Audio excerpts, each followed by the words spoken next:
B9 news కి స్వాగతం. ALT వ్యవస్థాపకులు క్రామ్రెడ్ కుంజరామ 20వ వర్ధంతి సభ మహబూబాబాద్ జిల్లా కొత్తగూడెం మండలం మోకాళ్లపల్లె గ్రామంలో నిర్వహించారు. మంత్రి సీతక్క భర్త అయిన కుంజరాము వర్ధంతి వేడుకలకు హాజరై స్మారక స్తూపం వద్ద కుటుంబ సభ్యులు అలాగే విమలక్క గతంలో అజ్ఞాతం తన తోటి మిత్రులు ఘనంగా నివాళులర్పించారు.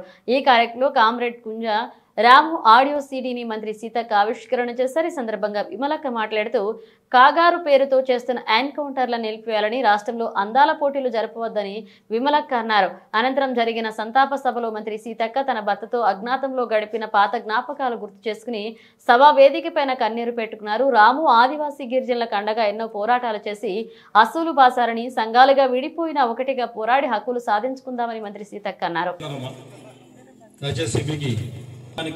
అరుణోదయ కళా బృందానికి ప్రత్యేకంగా మరొకసారి ధన్యవాదాలు తెలియజేస్తూ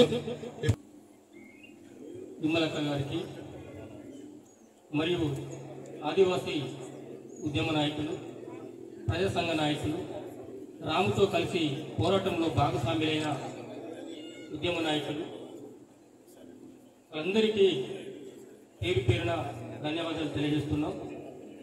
అదేవిధంగా మీడియా మిత్రులు, పోలీసు డిపార్ట్మెంట్, ఈ కార్యక్రమంలో పాల్గొన్న అందరికీ ఉద్యమ వందనాలు. రామ్ త్యాగం చాలా మళ్ళీ మన సమాజానికి పేదరిక నిర్మూలనకు, హక్కుల రక్షణకు ఖచ్చితంగా కృషి చేస్తానని కూడా ఈ సందర్భంగా తెలియజేస్తూ జోహార్ కుంజరాము, జోహార్ కుంజరాము.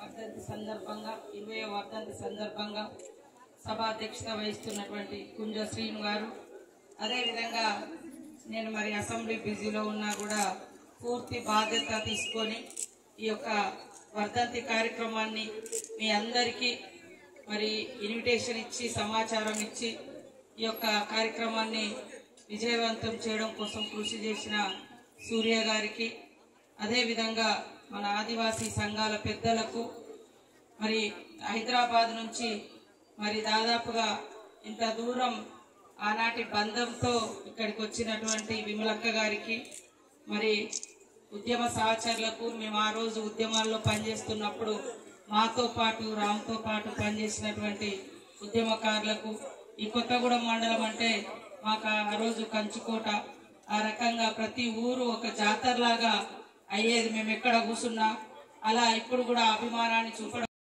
మీరు ఇంత పొద్దున్న నుంచి ఇప్పటి వరకు వివిధ ప్రాంతాల నుంచి, మరి జిల్లాలు, రాష్ట్రాల సరిహద్దుల నుంచి కూడా ఇంత దూరం వచ్చి కామ్రేడ్ కుంజరామ్ గారికి నివాళులర్పించినందుకు మీ అందరికీ పేరు పేరున తల వంచి నమస్కారాలు తెలియజేస్తా ఉన్నాను. తప్పకుండా ఆస్తులు ఉంటాయి పోతాయి, అంతస్తులు ఉంటాయి పోతాయి, పదవులు ఉంటాయి పోతాయి, కానీ ఇందాక విమలక్క చెప్పినట్టుగా ప్రజల కోసం పనిచేసినటువంటి బంధాలు అవి ఎప్పుడు కూడా ఆ యొక్క గుర్తులు, ఆ యొక్క కష్టాలు, ఆ యొక్క బంధుత్వం అనేది ఎప్పుడు కూడా ఉంటది. ఎందుకంటే ఎప్పుడో నాలాంటి వాళ్ళం కూడా మరి ఎప్పుడో ఉద్యమాలలో ఉండి చచ్చిపోవలసినటువంటి వాళ్ళం ఈరోజు ఈ స్థాయికి అంటే ఇది ఒక రెండో జన్మ, పునర్జన్మ, రెండో లైఫ్, సెకండ్ లైఫ్ అని చెప్తా, నేను బోనస్ లైఫ్ అని చెప్తా. అంటే నేను కూడా ఏదో ఒక ఎన్కౌంటర్ లోనో ఎక్కడో చనిపోవలసినటువంటి వాళ్ళమే, కానీ రాజకీయ రంగంలోకి అడుగుపెట్టి మరి ఈ రోజు రాజకీయంలో కూడా ఈ స్థాయికి రావడానికి మీ అందరి యొక్క సహాయ సహకారాలు, సూచనలు, సపోర్టు, మీ అందరి బలం ఈ రోజు నన్ను ఈ యొక్క బలవంతురాలని చేయడానికి